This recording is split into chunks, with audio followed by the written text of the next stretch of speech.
told that assembling a team of brilliant, capable individuals guarantees success. It's a lie. Picture a soaring skyscraper, magnificent from a distance, yet crumbling internally from foundational cracks. Patrick Lencioni reveals the truth. It's not complex strategies, but fundamental human dysfunctions that cripple even the smartest teams. Ignore this insight, and your all-star lineup risks becoming just another cautionary tale. Welcome back to Audiobook Bites. Today, we're cracking open the foundational truth of team failure from Patrick Lencioni's game-changing book, The Five Dysfunctions of a Team. We're diving into the unseen cracks, building trust through radical vulnerability, and trust me, it's not what most people think. Imagine a magnificent skyscraper. Its beauty is breathtaking, its structure appears flawless. But beneath the surface, tiny, unseen cracks spiderweb through its foundation. What happens when the winds of change howl or a major tremor hits? Eventually, it crumbles. That, my friends, is Lencioni's absence of trust, the bedrock, or rather the lack of bedrock, that undermines all other team dynamics. This isn't just about believing someone can do their job competently. Oh no, it goes far deeper. This is about the raw, sometimes uncomfortable, willingness to be vulnerable with your team members. It's about daring to be seen, warts and all. It's about saying, I messed up on that, or I need help here, I honestly don't know the answer. As Lencioni himself states, and it's a profound truth, absence of trust. This occurs when team members are reluctant to be vulnerable with one another and are unwilling to admit their mistakes, weaknesses, or needs for help. Without a certain comfort level among team members, a foundation of trust is impossible. Think about it. Who on your team always seems to have the perfect answer? Who never asks for clarification or admits a misstep? These are the individuals, perhaps unconsciously, building walls instead of bridges. They're expending precious mental and emotional energy managing impressions, preserving a facade of invincibility, rather than investing that energy in the collective good, in the shared goal. This constant self-protection creates unseen cracks, silently eroding any hope for true collaboration. You might be thinking, but as a leader, shouldn't I project strength? Many leaders fall into this trap. They believe showing strength means hiding any perceived weakness. But this approach creates a culture of fear, where no one feels safe enough to innovate, challenge, or truly collaborate. Therefore, a leader's greatest strength often lies in their willingness to openly acknowledge their own fallibility. Here's the catch. Vulnerability starts at the top. How does a leader model this radical vulnerability? It's surprisingly simple, yet profoundly challenging. It's admitting, folks, I don't have all the answers on this project, and I need your collective wisdom. Or, that last decision was mine, and looking back, it wasn't the best call. Here's what I learned and what we'll do differently. It's asking for help from your team, not just delegating tasks. It's being the first to raise your hand and say, I'm human. Imagine waking up tomorrow to a team where everyone feels genuinely safe to confess an error, to ask a dumb question, or to offer a half-baked idea without fear of judgment. Think about the burst of innovation, the speed of problem solving, the genuine camaraderie that would erupt. That's the power of vulnerability-based trust unleashed. Without it, team members will always hold back, keeping their best ideas, their true selves, locked away. The bottom line, true team synergy isn't built on flawless performance. It's forged in the courage to be imperfectly human together. If you want to unlock that kind of potential in your own team and avoid the unseen cracks that lead to dysfunction, subscribe to Audiobook Bites so you don't miss our next deep dive into Lencioni's pyramid. 2. Embracing productive ideological conflict.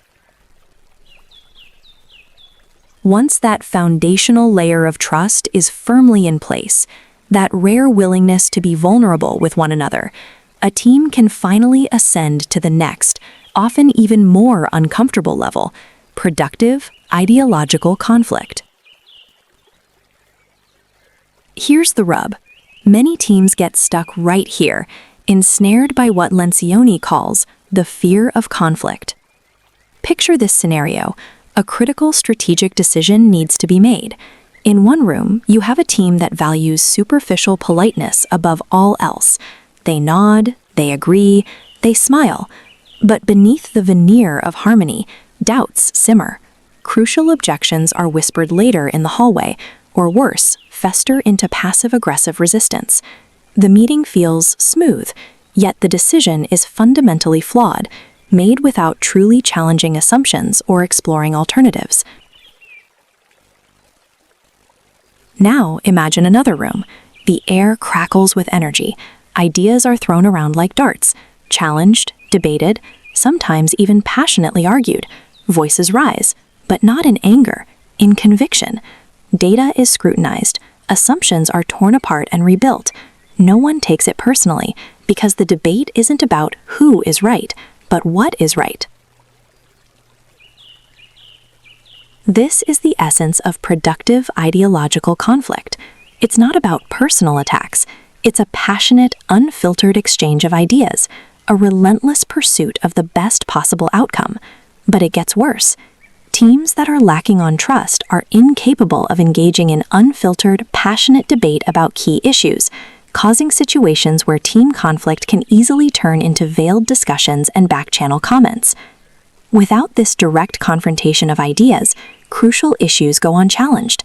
Decisions are made without full exploration, often based on the loudest voice or the path of least resistance, not necessarily the wisest. You might be thinking, but I don't want a shouting match. And you'd be absolutely right. This isn't chaos. This is disciplined disagreement. It's the kind of healthy friction that sharpens ideas, forces innovation, and unearths hidden flaws before they become expensive mistakes. The alternative? As Lencioni warns, in a work setting where team members do not openly air their opinions, inferior decisions are the result. Therefore, a truly high-performing team needs to cultivate an environment where rigorous debate isn't just tolerated, but expected. How do you do that? First, learn to distinguish between healthy ideological conflict and destructive personal attacks. Teach your team to question ideas, not intentions. Second, establish clear norms or rules of engagement for these debates. Perhaps it's attack the idea, not the person, or listen to understand, not to respond. Create a framework that allows for intense but respectful challenge. The bottom line, true harmony isn't the absence of conflict, but the ability to navigate it productively. 3. Forging commitment through clarity and buy-in. We've talked about the foundational layers of trust and the courage required for healthy conflict. Here's the catch. Many teams, desperate to avoid the discomfort of robust debate, skip straight past it. They mistake silence for agreement, or worse, consensus for commitment. But it gets worse. This avoidance of genuine, unfiltered ideological conflict inevitably leads to the third insidious dysfunction, a lack of commitment. Think of it like this. Your team is standing at a crossroads. A crucial decision needs to be made about which path to take.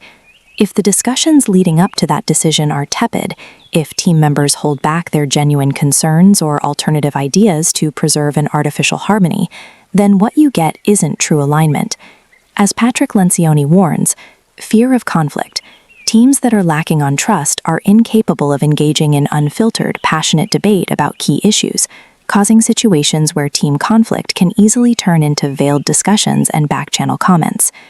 When those crucial voices are silenced or whisper only in the hallways, the resulting decision will lack a critical ingredient, shared conviction. You might be thinking, but we all agreed in the meeting, and that's exactly the trap. Commitment isn't about achieving perfect consensus, where every single person enthusiastically believes it's the absolute best idea. That's a unicorn. Instead, commitment is about clarity and buy-in. It means that every team member, even if their initial preference was different, can confidently commit to the chosen decision and its execution. They understand the why, even if they preferred a different how. Picture a scenario where a marketing team is deciding on a new campaign strategy. If certain members don't feel safe to challenge the proposed direction or point out potential flaws, the decision might be made quickly, but it will be fragile. Afterwards, these unaddressed doubts fester. People drag their feet, subtly undermine the plan, or simply go through the motions. Lack of commitment. Without conflict, it is difficult for team members to commit to decisions, creating an environment where ambiguity prevails. This ambiguity is a toxic fog, leaving everyone unsure of their roles and the specific next steps. This is critical. To forge real commitment, you must ensure all relevant voices are not just heard, but truly considered before crucial decisions are made. This means digging into the differing perspectives, debating the merits, and only then making a clear choice. Once that decision is made, it must be communicated with crystal clarity. Every team member needs to understand what has been decided, why, even if it wasn't their first choice, and precisely what their role is in making it happen. Without this, you create an environment where, as Lencioni highlights, lack of direction and commitment can make employees, particularly star employees, disgruntled.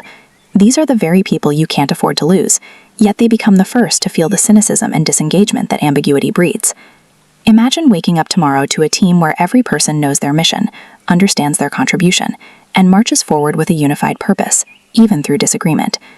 This isn't just about efficiency, it's about harnessing collective power. The bottom line, true commitment isn't found in silence, but forged in the fiery crucible of honest debate, leading to unwavering clarity and decisive action. If you want to transform your team into a high-performance engine, subscribe to Audiobook Bites so you don't miss our next deep dive into overcoming team dysfunctions. 4. Cultivating peer-to-peer accountability. We've talked about the power of commitment, the clarity that emerges when a team truly buys into decisions. But even with that shared conviction, many teams falter at the very next step, falling victim to the fourth dysfunction, the avoidance of accountability. Think of it like this. You're part of a finely tuned orchestra. Everyone's committed to playing the symphony perfectly. But then, one musician consistently misses a note, or another comes in late with their cue. You hear it, everyone hears it, but the fear of causing a ripple, of making things awkward, keeps everyone silent. That's the insidious nature of accountability avoidance. It's not about malice, it's about the sheer interpersonal discomfort of holding a peer responsible for their behaviors and performance. As Lencioni puts it, the need to avoid interpersonal discomfort prevents team members from holding one another accountable for their behaviors and performance.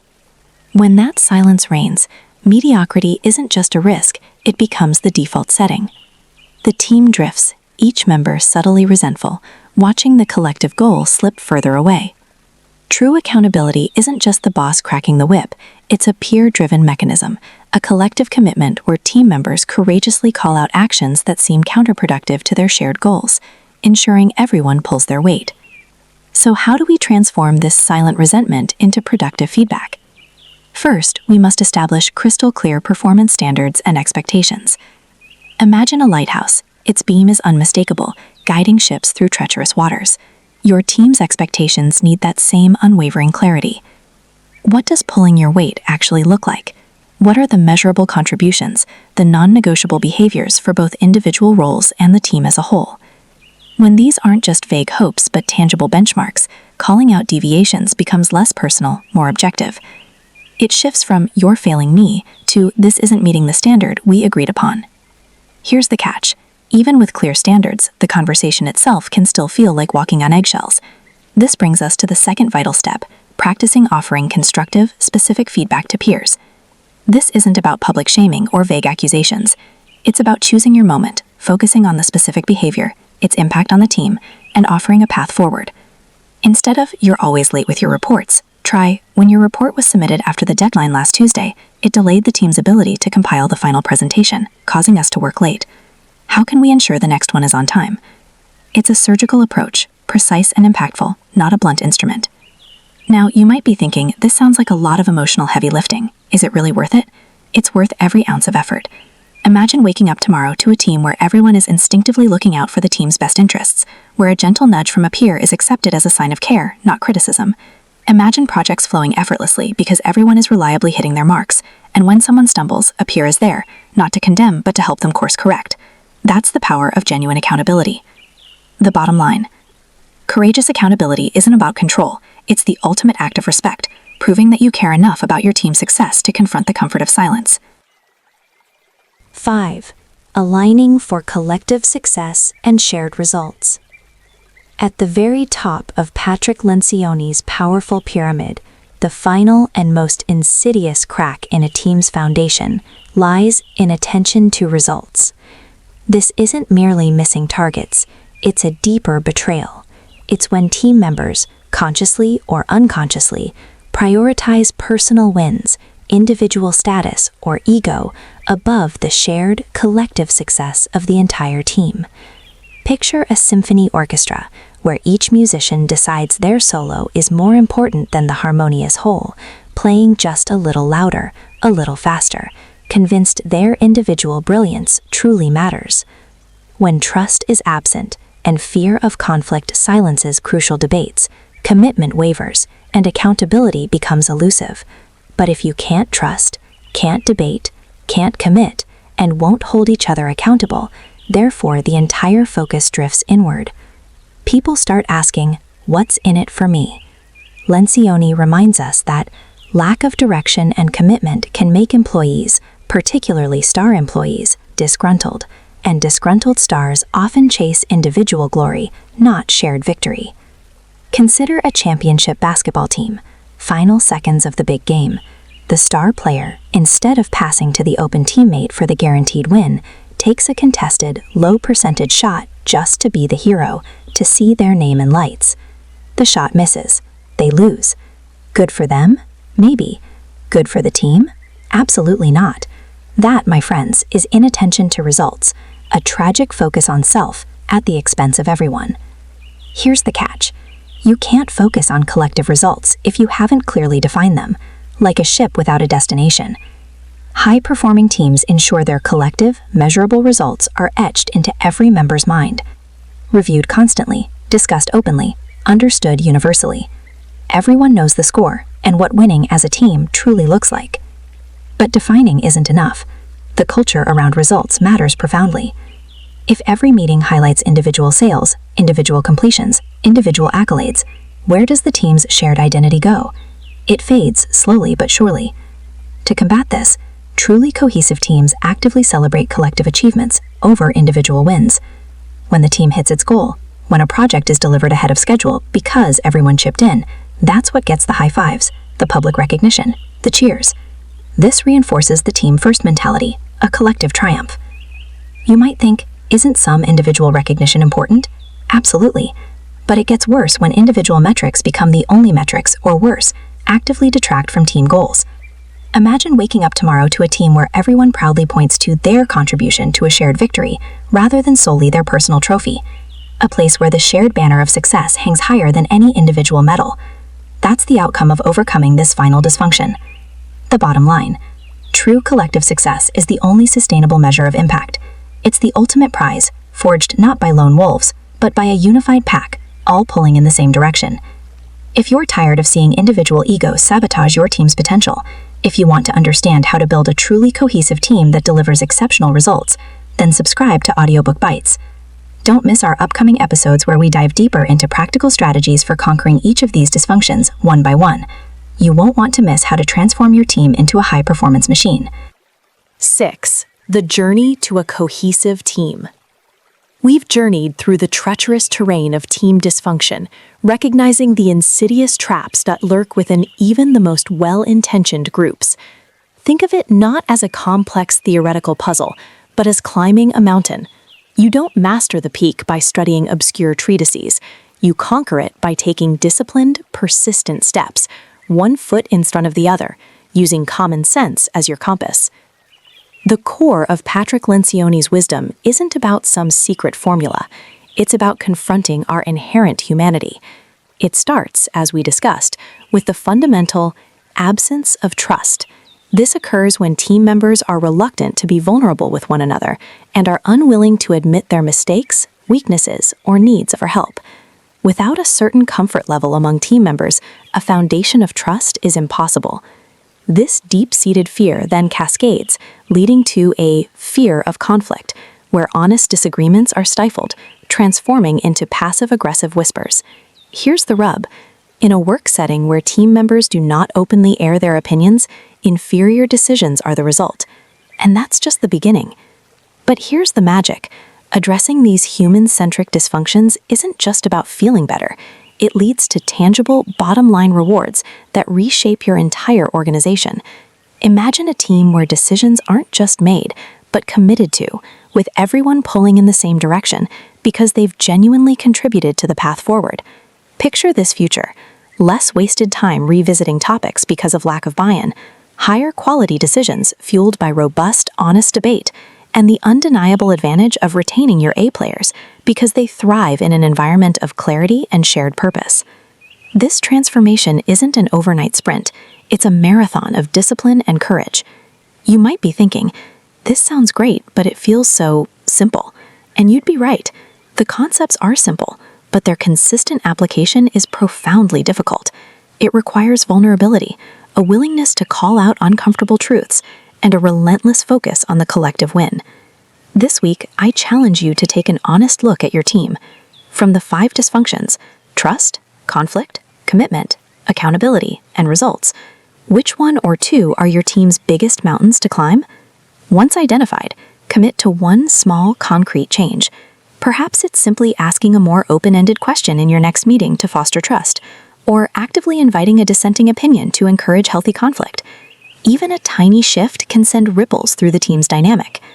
The bottom line, a truly functional team isn't built on avoiding human imperfections, but on bravely acknowledging and overcoming them, paving the way for extraordinary, sustainable success. If you want to continue transforming your leadership and team dynamics, subscribe to Audiobook Bites so you don't miss our next deep dive into impactful business wisdom. 7. A blueprint for enduring success. We've explored Patrick Lencioni's powerful blueprint. The ultimate competitive advantage isn't complex strategy, but the simple, brutal truth of organizational health. Imagine your team as a finely tuned engine. Lencioni shows us that if the foundation, trust, is cracked, everything else falters. As he puts it, absence of trust. This occurs when team members are reluctant to be vulnerable with one another. But it gets worse. This vulnerability gap cripples healthy conflict, leading to inferior decisions. Many leaders want commitment, but they skip honest debate. Therefore, their teams suffer ambiguity, weak commitment, and no accountability, losing focus on collective results. You might think this sounds difficult. It is. This isn't for the faint of heart or leaders preferring artificial harmony. It's not for those seeking quick fixes without confronting uncomfortable truths, or individuals prioritizing personal glory over team victory. So what's next? Commit to applying one insight to your team this week.